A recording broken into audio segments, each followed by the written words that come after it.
सभी विभागों में सरकारी कामकाज को पूरी तरीके से करप्शन फ्री और सरल बनाने के निर्देश दिए गए हैं, जिससे 2025 तक उत्तराखंड को अग्रणी राज्यों की सूची में खड़ा किया जा सके।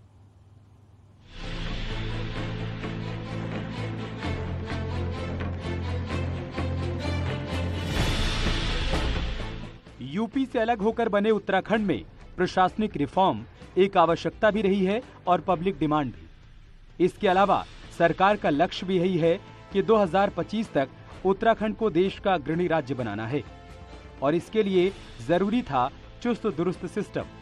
लिहाजा धामी सरकार का पूरा फोकस प्रशासनिक रिफॉर्म पर रहा है। इसके लिए पहली शर्त थी करप्शन फ्री सिस्टम। फाइलों का स्मूथ मूवमेंट। मसूरी में आयोजित चिंतन शिविर को भी इसी से जोड़कर देखा जा सकता है। इस शिविर में जो भी बातें निकलकर आईं, सरकार ने कैबिनेट के जरिए उन पर मुहर लगाकर इम्प्लीमेंटेशन के लिए उन्हें टाइम बाउंड कर दिया। पारदर्शिता रहे, इस दिशा में हमारी सरकार काम कर रही है और बिल्कुल मोदी जी के पद चिन्हों पर धामी सरकार चल रही है। जिस प्रकार मोदी जी ने आज केंद्र के अंदर एक आने के बाद एक भ्रष्टाचार मुक्त शासन दिया, एक प्रशासनिक क्षमता का परिचय दिया, उसी का अनुसरण हम कर रहे हैं। इंडस्ट्री के विस्तार से लेकर आम आदमी तक के लिए कई पुराने नियमों को बदल दिया गया। लैंड जिहाद को रोकने के लिए सरकार ठोस धर्मांतरण कानून लेकर आई।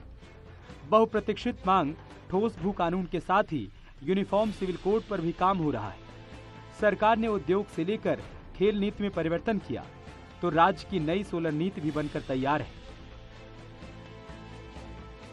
पुष्कर सिंह धामी जी उत्तराखंड में एक नई कार्य संस्कृति को आगे बढ़ा रहे हैं और उसमें जहां प्रशासनिक सुधार उनकी प्राथमिकताओं में है, वहीं भ्रष्टाचार पर कड़ा प्रहार भी वे लेकर के चल रहे हैं।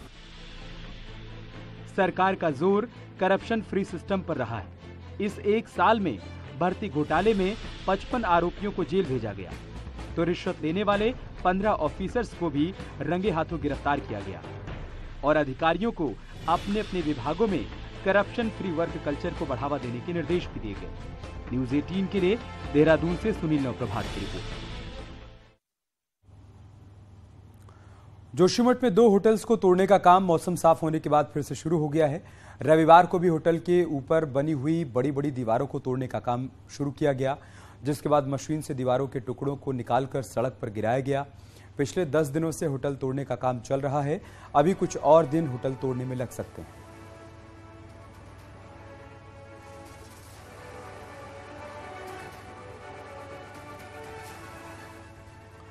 जोशीमठ के प्रभावित लोगों को सुरक्षित स्थान पर विस्थापित करने की तैयारी चल रही है। चमोली प्रशासन कई जगहों पर भूमि का चयन भी कर रहा है। पीपल कोटी में लोगों के विरोध के बाद अब जोशीमठ के आसपास के इलाकों में ही जोशीमठ के प्रभावित लोगों को विस्थापित किया जा सकता है। जोशीमठ से लगभग 15 किलोमीटर आगे ढाक गांव के आसपास एनटीपीसी की जमीन में प्रभावित लोगों के लिए मकान और भूमि चयन की प्रक्रिया चल रही है।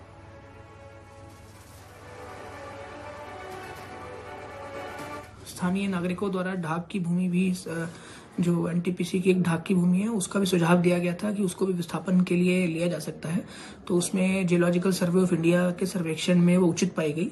तो उसमें भी हम अगर जो लोग अस्थायी रूप से विस्थापित होना चाहते हैं, जिनके घर अब रहने लायक नहीं बचे हैं, तो उनके लिए हम प्रीफैब्रिकेटेड स्ट्रक्चर्स का निर्माण करेंगे। हम सभी लोगों से इसमें सहमति ले रहे हैं। पहाड़ों में शीतलहर जारी है। 2 दिन पहले हुई बर्फबारी के बाद कड़ाके की ठंड पड़ रही है। शीतलहर के चलते प्रशासन ने सभी लोगों के लिए मुख्य बाजार में अलाव की व्यवस्था भी की है। जिलाधिकारी हिमांशु खुराना ने बताया कि मौसम विभाग के अलर्ट के बाद प्रशासन सतर्क है।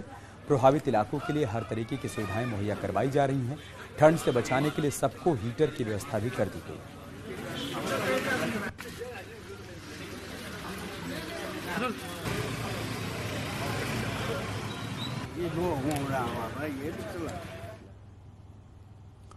मौसम विज्ञान केंद्र ने उत्तराखंड में बारिश और बर्फबारी का पूर्वानुमान जताया है। मौसम विज्ञान केंद्र का कहना है कि प्रदेश में सोमवार से फिर से मौसम बदलेगा और पहाड़ों में बारिश के साथ बर्फबारी का पूर्वानुमान है।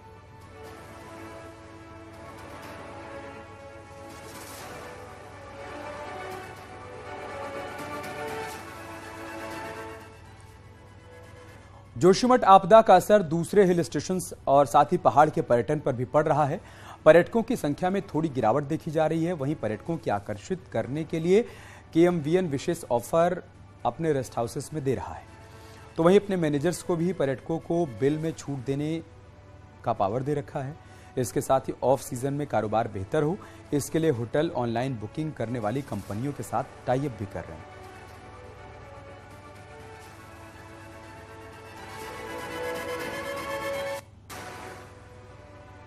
मार्केट में जो सबसे ज़्यादा जिनका शेयर होल्डिंग है उनके साथ हमने टाई अप्स किए हैं। हमारी वेबसाइट के अलावा OTAs के माध्यम से भी हम बुकिंग ला रहे हैं कमीशन बेसिस पे। साथ ही जो अभी ऑफ सीजन है हमारा, और उसमें हमने काफ़ी डिस्काउंट्स भी ऑफ़र किए हैं, साथ ही रेट भी हमने डाउन किए हैं। जो केदारनाथ जी में हुआ था उसके बाद से भय, वो बहुत बड़ा एपिसोड था, तो उसका भय तो पर्यटक में है ही, डर बना हुआ है। और पूछ भी रहे हैं, क्वेरीज भी हैं, जैसे 26 जनवरी है, इसमें काफ़ी अच्छा काम रहता था, काम में काफ़ी फर्क पड़ा है इन चीज़ों से। उत्तराखंड को एक उम्दा पर्यटन डेस्टिनेशन के तौर पर देश भर में स्थापित करने के क्रम में उत्तराखंड पर्यटन विकास परिषद ने गुजरात के 4 शहरों में रोड शो का आयोजन किया। अल्टीमेट उत्तराखंड के नाम से आयोजन 15 से 20 जनवरी तक अहमदाबाद, वडोदरा, सूरत और राजकोट में हुए, जिसमें उत्तराखंड के पर्यटन को प्रोत्साहित करने और राज्य में पर्यटन सेक्टर में निवेशकों को आमंत्रित करने के उद्देश्य से विभिन्न कार्यक्रम आयोजित किए गए।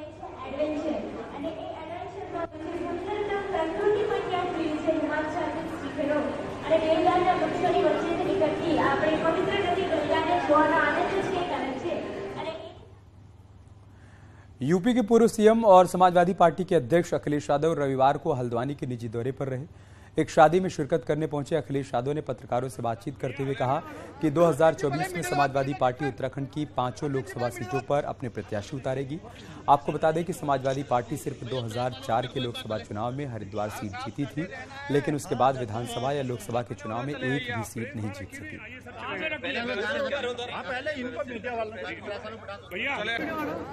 अखिलेश जी, ये उत्तराखंड में समाजवादी पार्टी मजबूत होगी, हमारी ये मानना है। हमारे साथी और काम करेंगे, जो जनता के मुद्दे उनको उठाएंगे, और बहुत जल्दी पूरे प्रदेश स्तर के संगठन की बैठक हम लोग करेंगे। 2024 की क्या स्थिति देख रहे हैं? सभी सीटों पर समाजवादी पार्टी लड़ेगी। यूपी के क्या लक्ष्य है? यूपी में भी चुनाव लड़ेगी, और अगर यूपी में हमसे कोई सीट मांगे। हरिद्वार में एक मुस्लिम फंड संचालक लोगों का करोड़ों रुपया लेकर फरार हो गया, जिसके बाद पैसा गंवाने वाले सैकड़ों लोगों ने ज्वालापुर कोतवाली पहुंचकर हंगामा कर दिया। दरअसल ज्वालापुर क्षेत्र में मुस्लिम फंड नाम की संस्था कई सालों से चली आ रही थी, जिसमें हजारों लोग पैसा जमा कराते थे।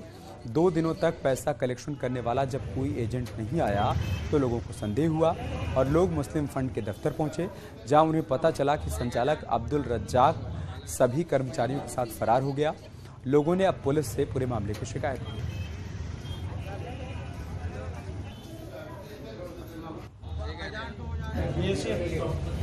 कहाँ पर? हजारों आदमियों के, सैकड़ों के आदमी के पास है, 80,000 मेरे है खुद के। मुस्लिम फंड में से पैसे लेके भाग गया, हम तो रिपोर्ट लिखवाने आए। तो कब जमा कराए थे? अभी पिछले महीने 24 तारीख से। कितना पैसा होगा? 2300 रुपए। एक मुस्लिम फंड करके एक संस्था है, जो कि एक म्यूचुअल बेनिफिट सोसाइटी है, उसमें अपने पैसे जमा किए जा रहे थे दैनिक बेसिस पे। तो उसका जो संस्थापक है वो कल से गायब है, और इन्हें आशंका थी कि वो हमारे पैसे लेके भाग गया है। इस संबंध में एक व्यक्ति ने एक तहरीर दी है, जिसने बताया कि उसके 2,81,000 उसके खाते में जमा थे। खुद को बिश्नोई गैंग का सदस्य बताकर लोगों को डरा धमकाकर रंगदारी वसूलने वाले एक आरोपी को देहरादून पुलिस ने आगरा से गिरफ्तार किया। पूछताछ में आरोपी ने बताया कि कुछ समय पहले उसे देहरादून के एक ठेकेदार के संबंध में जानकारी मिली, जिसके बाद उसने खुद को बिश्नोई गैंग का सदस्य बताकर 1 लाख रुपए वसूल लिए। वहीं इसकी शिकायत पीड़ित ने पुलिस से की, जिसके बाद पुलिस ने आरोपी को पकड़ लिया।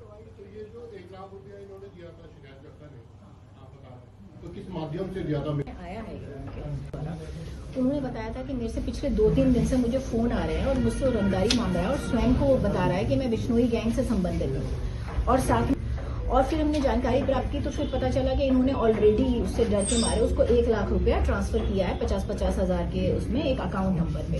तो फिर हमारी टीम गई, फिर इसकी लोकेशन वगैरह निकली, फिर आगरा की, तो फिर आगरा से जो अभियुक्त है उसकी अरेस्टिंग की गई है और इसका जो अकाउंट में जो पैसे थे उसको फ्रीज भी किया गया है।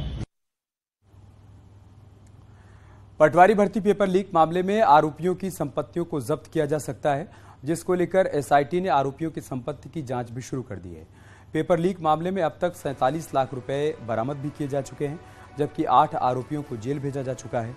पूरे मामले की जांच एसआईटी कर रही है।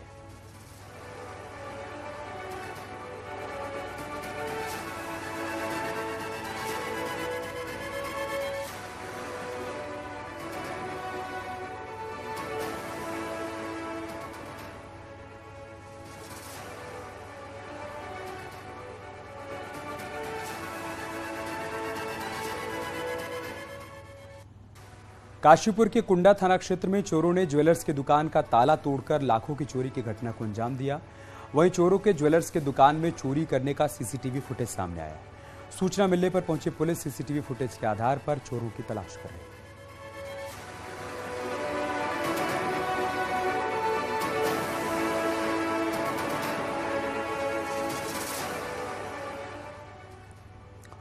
अंकिता हत्याकांड मामले में कोर्ट की अगली सुनवाई कल यानी सोमवार को होगी। कोटद्वार में न्यायिक मजिस्ट्रेट भावना पांडे की अदालत में 23 जनवरी को केस को लेकर सुनवाई होनी है, जिसमें केस को सेशन कोर्ट के लिए कमिट किया जा सकता है। आपको बता दें कि इससे पहले कोर्ट की ओर से हत्याकांड के मुख्य आरोपी पुलकित के नार्को टेस्ट कराने की अनुमति दी जा चुकी है, जिसके बाद अब मामले को सेशन कोर्ट पौड़ी के लिए कमिट किया जाएगा, जिसके बाद मामले में अगली सुनवाई पौड़ी में की जाएगी।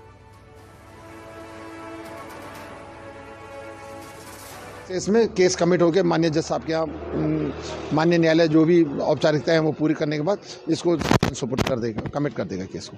और पुलकित आर्य के का नार्को और पोलियोग्राफ टेस्ट दोनों होंगे और अंकित और सौरभ उनके द्वारा स्वीकृति नहीं गई थी। इसका पहला इंग्रेडिएंट यही है कि इसमें स्वीकृति ली जानी है, उनकी सहमति ली जानी है। हरिद्वार में रेलवे लाइन पर एक विदेशी नागरिक संदिग्ध हालात में मिला। स्थानीय लोगों ने विदेशी युवक के अर्धनग्न अवस्था में रेलवे लाइन के पास भटकने की जानकारी दी, जिसके बाद मौके पर पहुंची पुलिस ने विदेशी युवक को कपड़े पहनाए, उसे अस्पताल लेकर गए। विदेशी युवक कुछ बोल नहीं पा रहा है। पुलिस का कहना है कि युवक नशे में लग रहा है और वो रेलवे लाइन पर अर्धनग्न हालत में कैसे पहुंचा, इसकी जानकारी जुटाई जाए।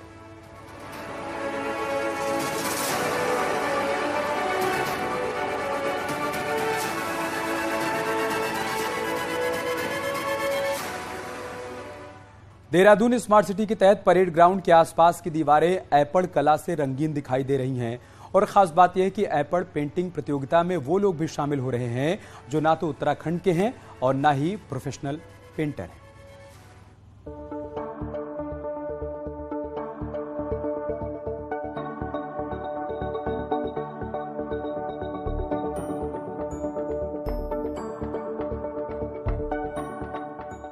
उत्तराखंड की कला संस्कृति की पहचान ऐपड़ इन दिनों राजधानी के परेड ग्राउंड के आसपास की दीवारों पर नजर आ रही है। स्मार्ट सिटी प्रोजेक्ट के तहत ऐपड़ पर वॉल पेंटिंग कंपटीशन करवाया जा रहा है, जिसमें छात्रों से लेकर प्रोफेशनल आर्टिस्ट भी शामिल हो रहे हैं। प्रतियोगिता में वो भी लोग शामिल हो रहे हैं जिन्होंने ना तो फाइन आर्ट का कोर्स किया है और ना ही प्रोफेशनली पेंटिंग सीखी है, लेकिन ऐपड़ कला से प्रभावित होकर पेंटिंग बना रहे हैं।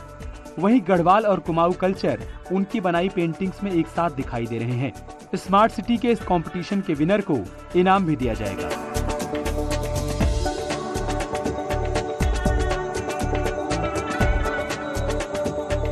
ऐपड़ हम लोग को ये स्मार्ट सिटी का प्रोजेक्ट है, तो उनकी थीम है ऐपड़ दी गई हम लोग को। तो हम लोग को सबको यहाँ कई आर्टिस्ट हैं, सबको 3-3 वॉल दी गई। तो ऐपड़ में सबको अपनी अपनी सबने थीम बता दी, हमारी ये थीम रहेगी। तो हमने जो है ऐपड़ जो है कुमाऊनी आर्ट है, इसमें हमने गढ़वाल को मिक्स किया, साथ किया, दोनों का संगम, कुमाऊनी और गढ़वाल का संगम। काफी टाइम से कर रहे हैं वॉल पेंटिंग, तो ये कंपटीशन चल रहा है जिसमें पार्टिसिपेट कर रहे हैं हम लोगों ने। तो इसका थीम है ऐपड़ आर्ट। इस समय में स्मार्ट सिटी अंडर प्रोजेक्ट के अंडर जो है हम लोग जो है एक कंपटीशन में पार्ट ले रहे हैं, जिसका थीम हमारा ऐपन है और जिसमें हम लोग ऐपन जो हमारी उत्तराखंड की कल्चर फोक आर्ट है उसको हम लोग दिखाने की कोशिश कर। ऐपड़ देवभूमि की कला संस्कृति की पहचान है, जिसे अब स्मार्ट सिटी की दीवारों पर दिखाया जा रहा है, जिससे यहाँ आने वाले पर्यटक इस कला को जान पाएंगे और आने वाली पीढ़ियां भी अपनी कला संस्कृति से रूबरू हो पाएंगी। न्यूज 18 के लिए देहरादून से भारती सकलानी उनियाल की रिपोर्ट। टिहरी में कोविड के चलते गांव वापस लौटे युवकों ने स्वरोजगार अपनाकर जहां खुद को आत्मनिर्भर बनाया, तो वहीं स्वरोजगार के जरिए अन्य लोगों को भी आत्मनिर्भर बनाने का प्रयास कर रहे हैं।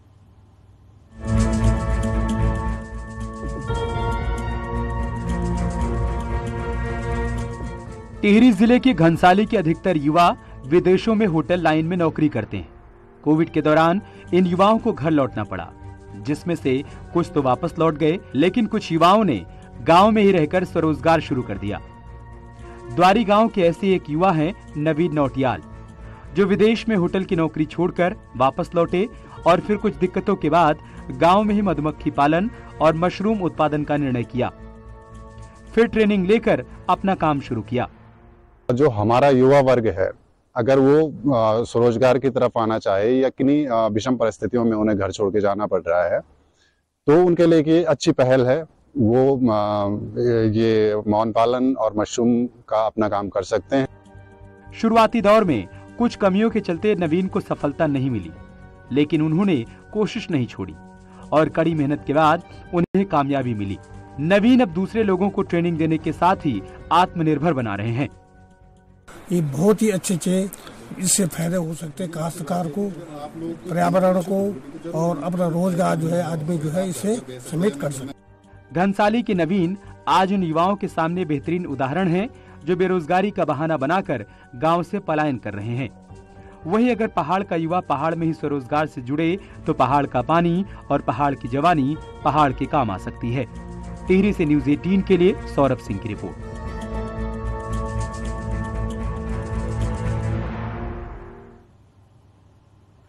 देश के सबसे भरोसेमंद चैनल यानी न्यूज 18 उत्तर प्रदेश उत्तराखंड की ओर से शुक्रवार को देहरादून में राइजिंग उत्तराखंड कार्यक्रम का आयोजन किया गया, जिसके मंच पर सुरों की महफिल सजी। इन गानों के जरिए पहाड़ की संस्कृति की झलक दिखाने की कोशिश की गई। आपको भी दिखाते हैं उसकी एक झलक। 26 अनुभव जैसे 52, ये छंद मेरे तांडव, मैं लेखक जैसे रावण। ज्ञावन ये सोच के उम्र पे करते बात मेरी, मर्दानी कलम ये लिख दूं फिर से सन 57। हाथ कलम लिखूं तांडव स्रोत है शुद्ध लेख, जैसे पांडव भोज वैसे रहता शांत पर क्रोध तृप्त, मुझे आया क्रोध होगा खांडव रोज। चेहरे पे तेज है आंखों में लाली, मैं युद्ध में खुद ही का सारथी। उंगली मेरी ये पांडव जैसी है सारी, ये अपने में महारथी।